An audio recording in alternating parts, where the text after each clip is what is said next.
Hi, welcome back to Cheese Kitchen. Today we are going to make a dish. It's an appetizer actually. It's called Pâté Chaud. It's a dish that has a huge French influence. I'm not sure you can even get it in France when you go there, but it's a Vietnamese appetizer that's been influenced by the French. Pâté Chaud, I mean a little translation from French, it would be hot or spicy pâté. Really what it is, it's a savory meat pastry.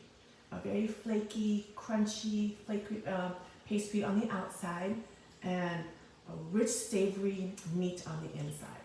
It's absolutely delicious. It's always a party hit. So let's get started. Let me tell you what you will need today.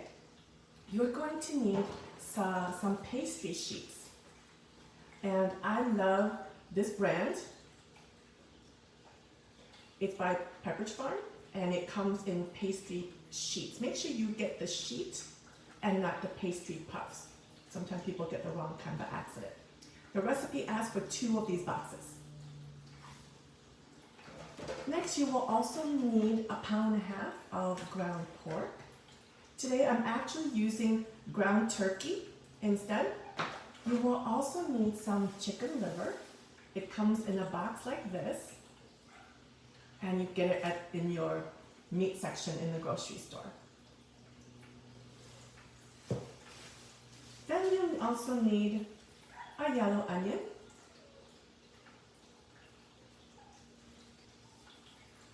some cloves of garlic. You will need some salt, some black pepper, some flour, and some sugar.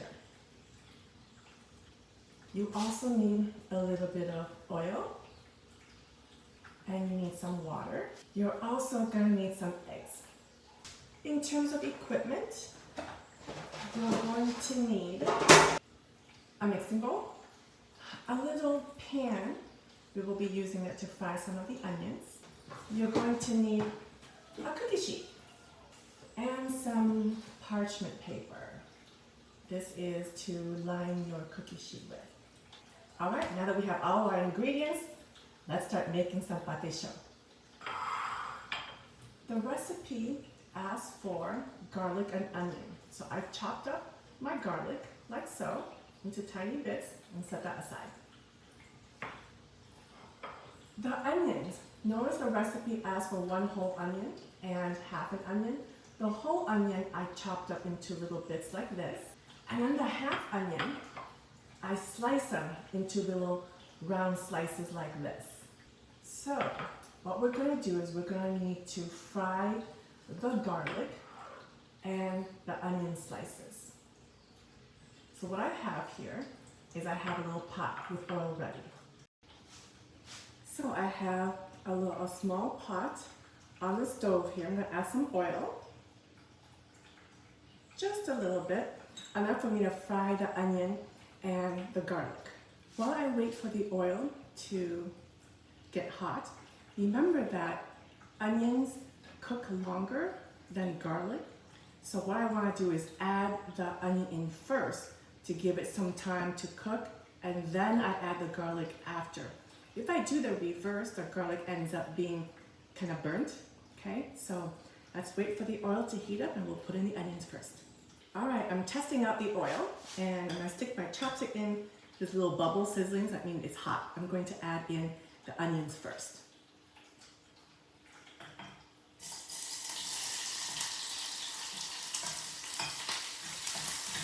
You just push the onions around to get them to cook.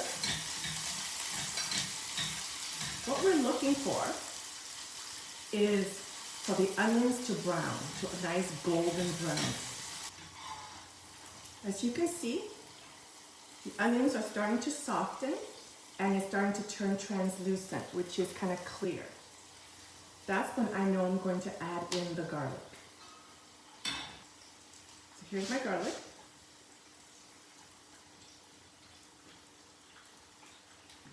I just want to remind you that this step takes patience because it takes a long time to fry the onions and the garlic.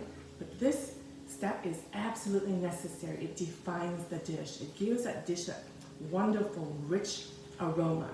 Without it, it wouldn't be the same. So make sure you don't skip this step, but be patient. It's coming.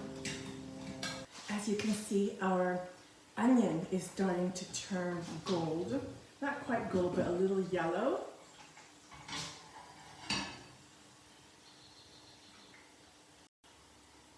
It looks like our onion and garlic are done frying. Let's take a look. See how it's turning golden brown? Okay. So what I do is I don't want all the oil to soak into the garlic and onion. So what I do is I strain out the oil, let it drip. So here's what I do is I have a bowl with a strainer. So I'm just gonna let the strainer sit on top of the bowl and drain the onions over it.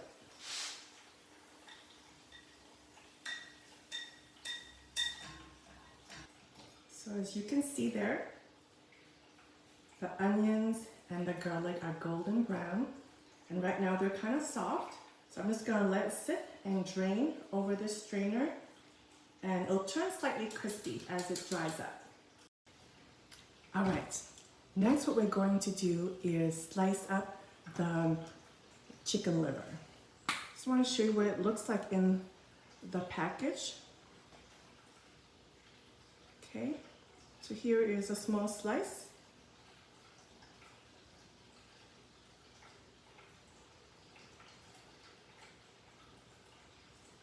All right, so take out a few slices and we're gonna chop it up. So what I just do is I just slice the liver up into little strips like this. And then I'm going to cut it the other way. Now it is all chopped up into little bits. I'm going to add that to the ground pork. Here is my bowl of ground pork. I'm going to add the liver.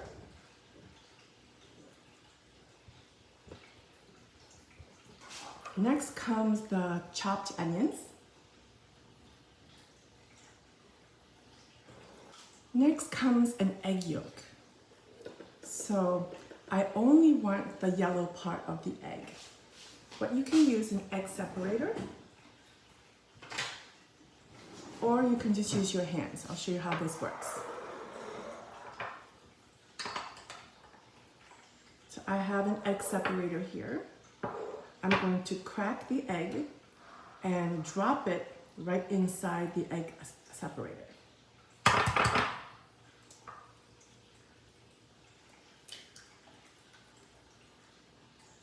Notice what happens is the egg whites drop into the bowl and the egg separator catches your egg yolk for you. It's sitting in here. So there's some drippings. I'm just gonna get the drippings all into the bowl, and the egg yolk is what goes into the meat mixture. Let me grab a little bit of this out. Okay, nicely separated. And the egg goes in here. Also, the recipe asks for another egg. This other egg, I'm going to crack into this egg white here.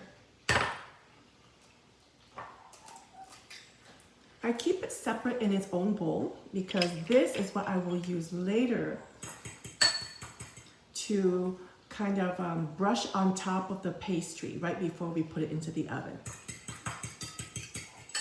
So I'm just gonna whisk it to get it to blend really well.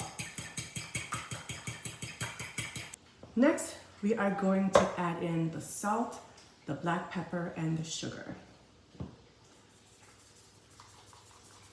Here comes the sugar.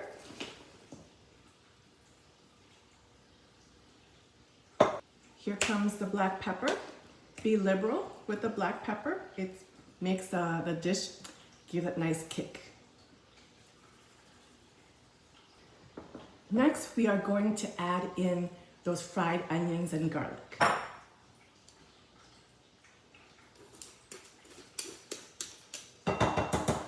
There, all of our ingredients are in one bowl. Now we're just gonna mix it up.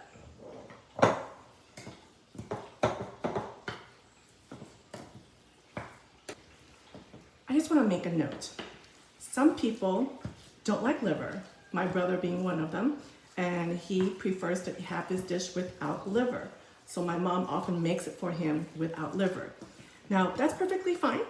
I just want to let you know that you are significantly changing this dish. It will not taste the same. And I personally think it doesn't taste as good without the liver because it's a defining feature of this dish. It is called Pâté Chaud, the pâté meaning the liver. So just let you know, if you remove that from this recipe, it will not taste the same. Not as good in my opinion. All right, so our meat mixture is done. So I'm just gonna go put it in the refrigerator. We're gonna start working with the pastry next.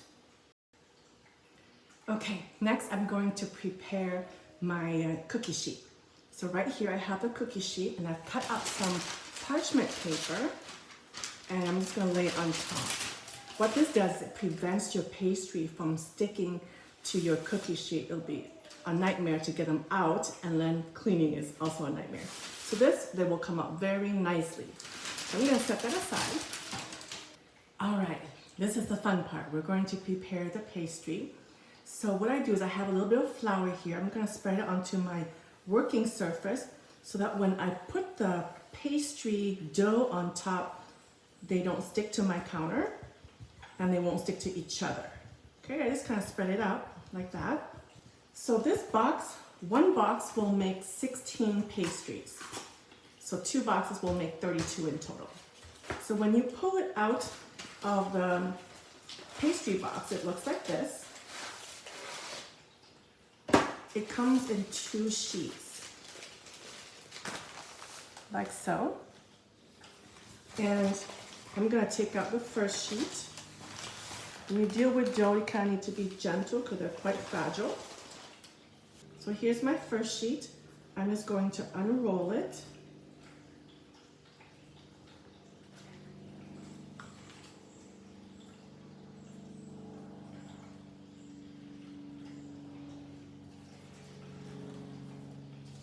Okay, this sheet is a perfect size to cut into 16. So I'm gonna cut a slice down the middle, and then another one here, and another one here. That will give me 4 columns. Then I'm gonna do 4 here as well to get me 16 in total. What I do is I give a little bit of flour, put it along the edges of my knife, and this is a blunt knife so that it doesn't stick to my pastry. So I'm gonna make a cut down the middle there.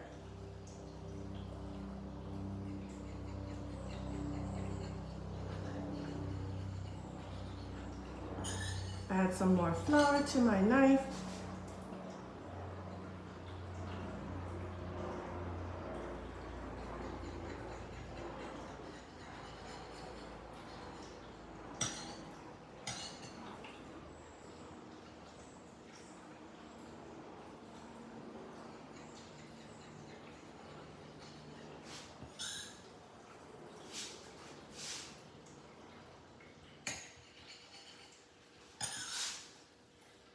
All right, so I have 16 squares, but not all the squares are the same. Some of them are kind of blemished, not as pretty, and some of them are nice. So I'll show you what I mean. This one is not so nice. You can see there's a seam right there, right smack in the middle of the pastry.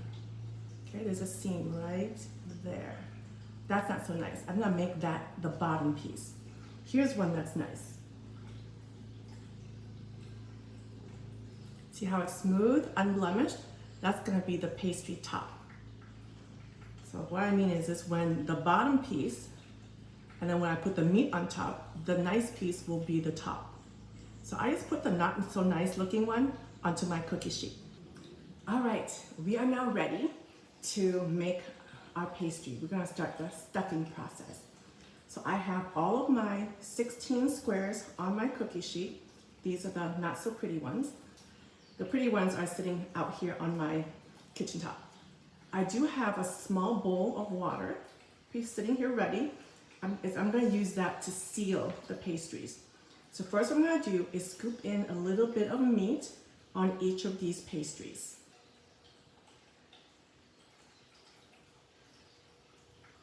How much you scoop in here is kind of based on how stuffed you want your pastries to be. I like mine really stuffed with lots of meat, so I tend to be very generous. But it is a little bit challenging to stuff them if they're too big. So you kind of have to play around with it to figure out which size works for you. So you have plenty of meat to enjoy, but yet not so much that it's hard to work with. All right, as you can see, our pastries have the meat on the pastry bottom. What we're gonna do is put the pastry top on top to seal it. But to get the pastry to stick together, if you look at around the edges of these pastries, what we wanna do is kind of dab a little water all around the edges so that when we put the pastry top, we can pinch them together to get it to seal. So let's take a look what that looks like. I'm just gonna do 4 at a time. Notice I'm dabbing my finger into a little bit of water, and I'm just spreading the water around the edges of these pastries.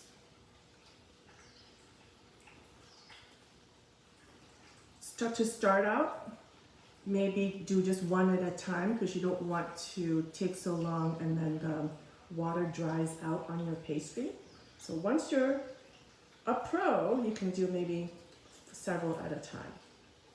So now I take my pastry top and I put it on top of one of these. And notice the pastry is malleable. You can stretch it and shape it.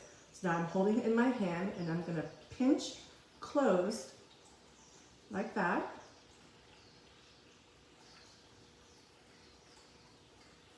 If you have any meat sticking out like here, I'm just gonna push it in with my finger and then pinch the edges down.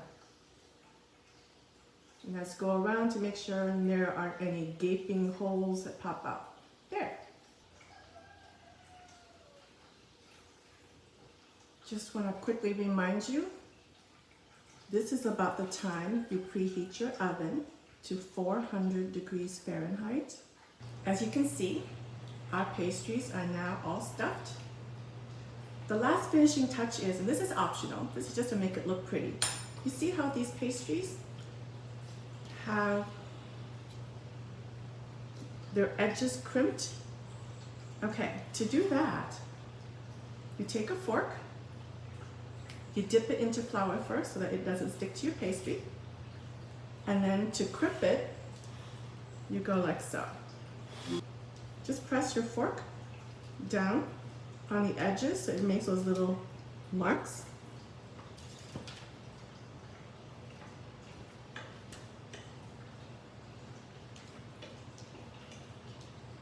All right, so our pastries are all crimped and looking pretty. Now the finishing touch is to brush on that egg yolk mixture. Remember the egg that we beat? We're just gonna brush it on top. What that does is in the baking process, it'll give it a nice golden color. So all I do is I just brush on, cover the entire surface. As you can see, our pastries are all brushed with eggs and they're gold. Our oven is ready, I believe. Let's put it in the oven. You want your oven to be at 400 degrees, and we're gonna bake this for 15 to 20 minutes. So our pastries have been baking in the oven for about 15-20 minutes. This is the time where we turn down the oven to 350 degrees and let it bake for another 10 minutes, and then it will be done. Our pastries are now finished baking in the oven. This is what they look like. Aren't they absolutely gorgeous? And they smell delicious. Just to give you a tip, if you make a lot, you can always freeze them. After you've already baked them, of course, you can just put them in a little plastic container, put it in your freezer, and then when you're ready to eat them, remove them from the freezer, put it in an air fryer, not microwave though. Microwave turns everything soggy and mushy, so it'll ruin it. So put it in an air fryer and it'll be just as new. All right, our pastries are ready to be eaten. So I'll give you a close-up.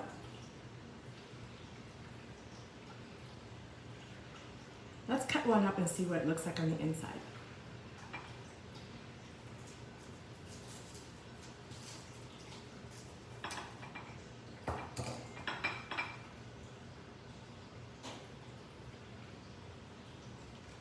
I hope you enjoyed making pâté chaud with me today. Maybe try it out with your family first and then make it for a party. It'll be a huge hit. Bon appétit.